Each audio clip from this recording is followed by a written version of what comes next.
Apple Card is the credit card created by Apple. You earn 3% daily cash back up front when you use it to buy a new iPhone 15, AirPods, or any products at Apple. And you can automatically grow your daily cash at 4.15% annual percentage yield when you open a high-yield savings account. Apply for Apple Card in the Wallet app on iPhone. Apple Card subject to credit approval. Savings is available to Apple Card owners subject to eligibility. Savings accounts by Goldman Sachs Bank USA, member FDIC. Terms apply. 'Tis the season to shine with H&M.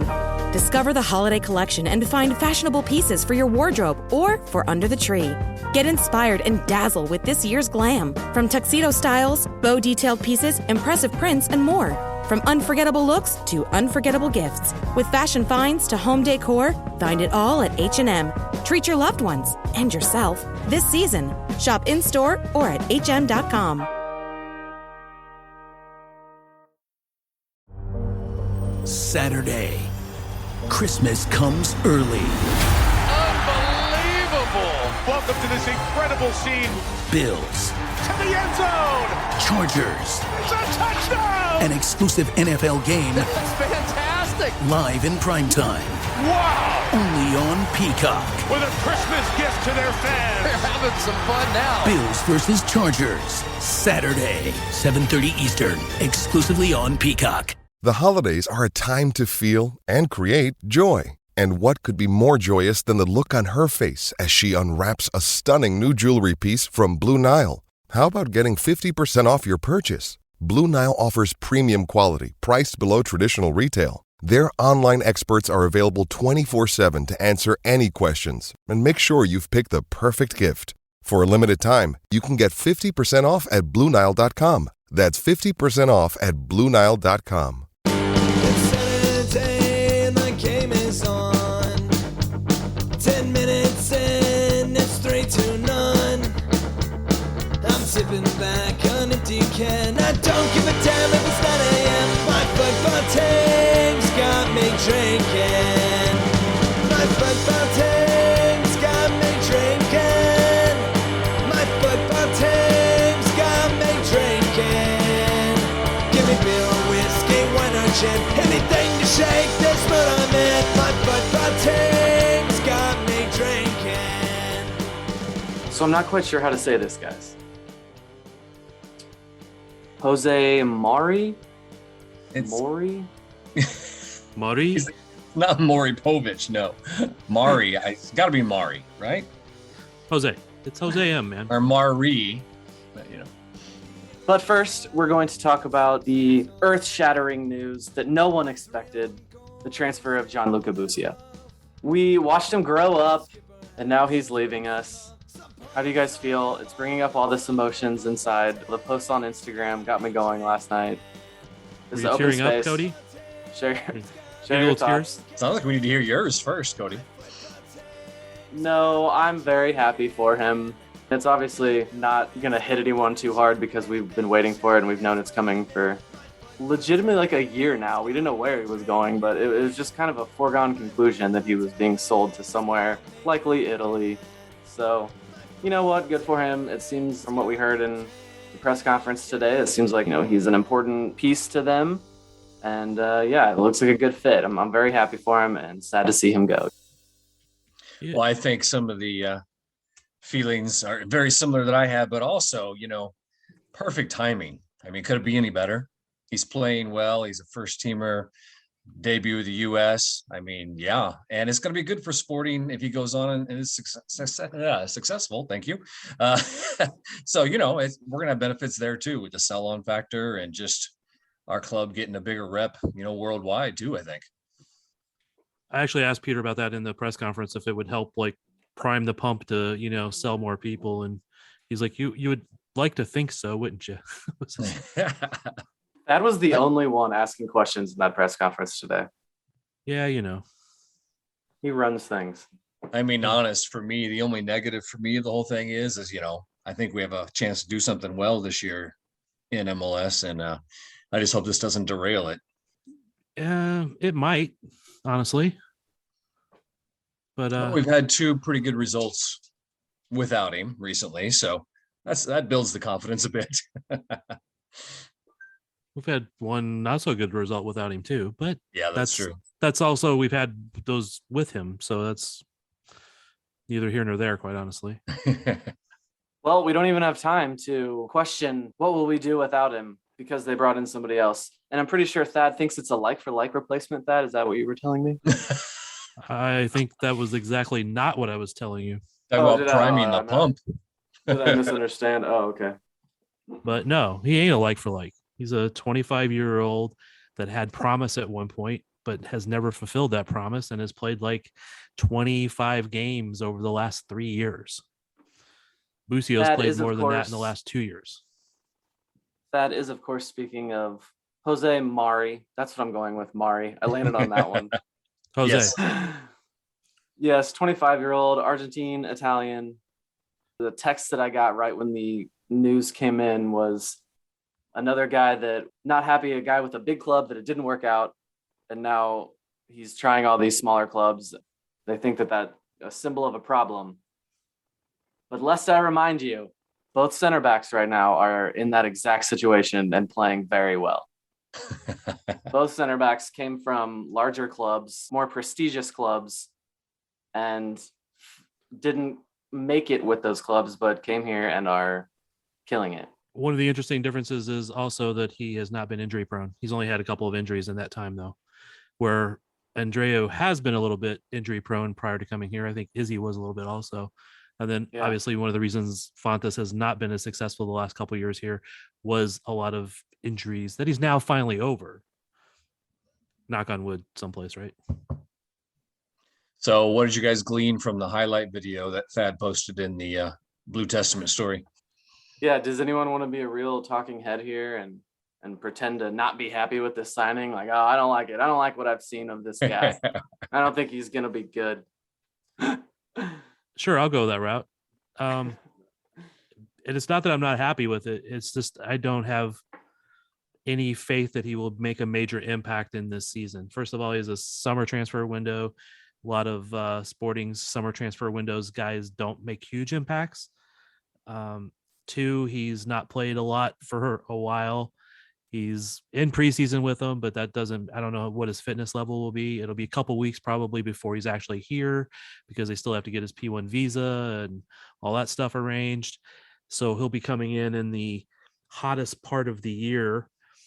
Okay, that was good. That was good info you dropped there. Say that again for the people in the back. When will he arrive? They anticipate a couple weeks because they still has to get his P1 visa. Okay. So don't know what training he'll be doing between now and then. Maybe if he's not, if his old club will let him still train, but I don't know. You just don't know about that. But anyway, by the time he gets here, it'll be the heat of the summer.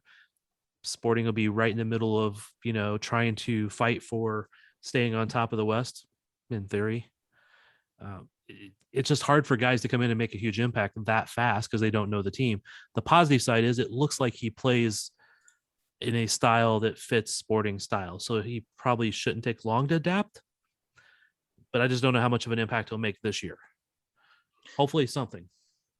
So at the very least, possibly spelling some of our regular guys so they can rest a little bit for the playoffs, maybe. I don't know. Yeah, and maybe his first 5 games is on coming off the bench just to relieve Roger, Gotti, Cam Duke, Remy Walter, etc. But if he makes no impact, the midfield doesn't look terrible. It just looks like it could be a little deeper. Right. Yeah. Yeah. Like I said, it could be one for the future. As many posters have said on the Blue Testament, Espinosa's replacement's got to come from somewhere. This is another candidate for that. And, maybe the 6 as well. So that's also interesting that we basically have 3 players that can all play the 6. It's turning into a Vermes staple. Well, it's because it's funny because one of the rumored players to come here, I can't remember his name right now, but it was a left back that was out of contract. So he could still come here since he's out of contract because the window only covers transfers between clubs. If he's out of contract already, he could still show up if that rumor had any validity, which we couldn't find anything on it besides just one person's tweet. But that was a left back who had some Premier League experience and some high club experience and all that stuff. But like the ghost of Sinovic is still trying to find a replacement left back out there. So Thad, let's ask you this question since you probably have a deeper knowledge than I do. Argentine history, Sporting Kansas City, Marinelli, who else? And it hasn't been a terribly good history, has it? Is it Argentine or Argen-teen? Well, there is a debate. Argentinian, Argentine. Yeah. Argentinian. Well, see, that was another one. I used to say Tinian, Argentinian, but I'm pretty sure it's teen or tine. I still just don't know between the two. Anyway, I thought I would just derail you guys. Besides Marinelli, who else from Argentina, thank you, have we had on this roster?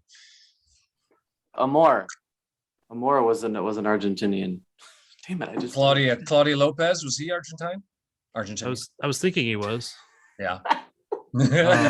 We need to set us. What are we saying on this show? Is it Argentine or Tine or Tinian? Yeah, I'm going Tine myself. I don't care what you guys do. Claudio was an Argentine footballer. Claudio Lopez. Yeah. El Piojo, the Laos. Other than him and Carlos Marinelli, I'm sure there was some others. That's the main ones I can think of right now. Yeah. And Carlos Marinelli was one of the most talented players to flame out at Kansas City and quite a few other clubs as well. And also the ugliest footballer potentially that Sporting ever had. Love those Argentinos. It was actually, there was like a big thing about how he was one of the ugliest footballers in the world when we signed him. So, okay, then, kind of a typical Sporting thing, these other teams get these glamorous Argentinian players, and we get this guy, This guy. like you've Jose Mauri. seen and you're disappointed. Okay, but in some fairness, because I was being negative on him earlier, when we see other teams sign some big Argentine-Italian guy, not that they're that big anyway, but but are they really that big? I mean, they're not messy. Yeah, well, sure. I'm sorry. Are you talking about all of these other teams? These other teams that are below Sporting Kansas City in the standings? Exactly. Are those the teams that you're asking why they're getting better players than? Because they need better players. I'm just saying, Salloi, brought Columbus an MLS Cup, so that's all I'm saying. Well, so we should talk about this. Does leave us, Mari's not going to be here for a few weeks. Won't make an impact for a few weeks after that. So, what are we doing without Busio? Survived with him while he was at the Gold Cup, but how do we do this for an extended period of time? Well, to deepen that question, we got the Leagues Cup Tuesday night, so it's going to be interesting to see what lineup is rolled out. Yeah, and honestly, Vermes sounded like just exhausted, like he in speaking for his lineup and the injuries on it, he just sounded exhausted. Like somebody asked him about the Leon game, and he was like, honestly, I'm just trying to get through this Colorado game, and then we'll focus on that. And that was immediately following, talk of the injuries and lack of people, and a busy lineup and all of this. So it was funny. He just sounded quite defeated on that front. Kyrie Shelton in the hospital. Yeah. Well, while he did sound a little more tired with that question, that is really a standard question. Is he won't talk about 2 games from now. He'll only talk about the next game. Sure. It's like, we'll get through this one, then we'll decide who we can play in the next one, because it's always the next game. It's always the game in front of him. He always speaks like that. So he might have sounded a little more tired on that, but pretty normal for Peter in that regard. I do wonder how seriously they will take that competition, but they also are hamstrung by the fact that they can't call up SKC2 players or academy players. It's only people that are on the first team. So you could do things like start Barber and Duke if he's healthy and stuff like that, but you still only have so many forwards. You still only have so many midfielders. You could probably put out a whole nother string of center backs. Well, nothing can stop Daniel right now. He can play. How about that finish the other night? Woo, that was sweet. No. All of those goals were awesome, other than Kyrie almost dying on the field. Oh, that was one thing I wanted to talk about. So Vermes was talking about that in the press conference, and wasn't saying anything specific, but was like, it was worse than everyone thought, and that he wasn't right after the game, or he wasn't all right after. Are we talking about a concussion? I mean, I'm not to. Okay. It seemed like that's what he was alluding to, but afraid to say. So if it wasn't a concussion, I wish he would have clarified that. Well, it's one of those, I wish I would have asked that question and to clarify it in the thing, but it didn't dawn on me till a bit later, because the injury report had come out shortly before that saying it was abdominal abdomen injury. I can't say that word. Abdominal. Yeah. I keep wanting to throw snowman after that. Abominable snowman. I can say that. I can't say the abdomen word. Anyway, it said it was an abdomen injury. And I asked, was that abdomen injury is from the collision with the keeper? He said yes. And then they talked about how it was worse. So I never even thought about it being a concussion in that terms, because it was abdomen injury, asked about that, etc. And he talked about how he'd been in the hospital. So all of a sudden I saw people all over Twitter going, oh, they didn't follow the concussion protocols. He got a concussion, etc. So I followed back up. I asked and was told that no, he was in the hospital for an abdominal injury. And when I 3 in a row now, Thad, good job. When I said I might, I'll say it's not a concussion. He wasn't in the hospital for a concussion. They said, don't use that phrasing because it sounds like he has a concussion, but he wasn't in the hospital for the concussion. Right. Cool, I get that. So he did not have a concussion. I was actually told what the specific injury was, but it was all off the record. So I won't say what it was, but it had nothing to do with his head. It's actually an injury I've had. And yes, it's painful, but I could very well see in the game playing through it, just going, ow, this kind of hurts. And then afterwards realizing oh, this hurts a lot more than I realized. Adrenaline is a powerful thing. Yeah. Cause I had a very similar injury playing flag football, honestly, but with somebody who decided not to go for a flag. So fucking keepers, bro. Yeah. And then he just got a yellow. So he'll just leave that there. He just looked so bad. It looked unathletic. The way we treat them, I'm so tired of it. Why don't you ever talk this bad when Jimmy's on the pod with us? Someday we can do pods in person again, man. We'll have a representation, Jimmy Nielsen, John Polskamp, Tim Melia, and then you can tell them about how much they're just trees and worthless. Cody faces the board of goalkeepers. I'm down for that. I'm confident. All right, Jimmy Nielsen, you don't deserve to be a sporting legend yet. That's the real Amelia. It's going to be 10 years for you. Maybe we get Tony Miola in there too. They're just trees. So, okay, can I ask this question? Eric Palmer Brown, there was some rumor that he was going to the same Italian team as Busio. Is there anything to that? Have we heard any more about that? I've not heard any more about it, but there was, I want to say one of the people who had put it out there was relatively reliable that it was possibly happening. I think it'd be great, quite honestly. And going back to what we were talking about earlier about Peter, because I asked Peter about why he'd always said that he wanted whatever transfer they made to be good for the club and good for Busio. So, they would have been willing to take less money if it was good for Busio, but maybe not a whole lot less money. But I asked why this was good. And like Cody was saying, he didn't want to come out right and speak for the club, but he is their highest transfer ever as a club. He would be the highest transfer coming in at this window, previous, at least as up to this point. So you're not going to pay that much for somebody and then not play them. Yeah. I mean, it might take him a month to break into the lineup, or, it might be the first week, who knows, but it might take a month or so to break in the lineup.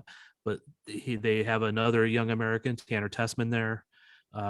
There's a another young North American / Italian guy there. I can't remember what his name is right now.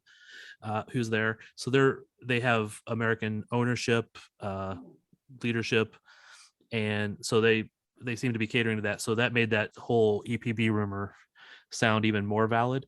And to me, it'd be great to be having several Americans there, kind of, that are all in the national team pool, extended pool, to work their way up. I also saw something about Josh Sargent leaving Werder Bremen. I was like, ooh, maybe he can go there too. Although I think he's probably going to a mediocre England team. Werder Bremen.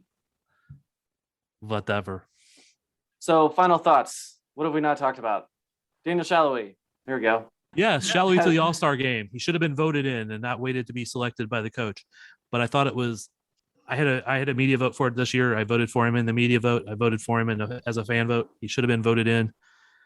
But I find it highly entertaining that the coach that selected him to be in the All Star game was the coach he faced right shortly after being announced to the All Star game, and that he scored on. So, any final thoughts? Colorado. That is not a thought. Kellen Acosta, Diego Rubio, Still Michael Barrios, all Those are players names that I do not like, except for Diego Rubio. That's a you thought. name 3 people, so you don't like all of them, but then you say one, except for one. Hell of a finish. What a wrap up to the pod. I'll talk to you guys tomorrow.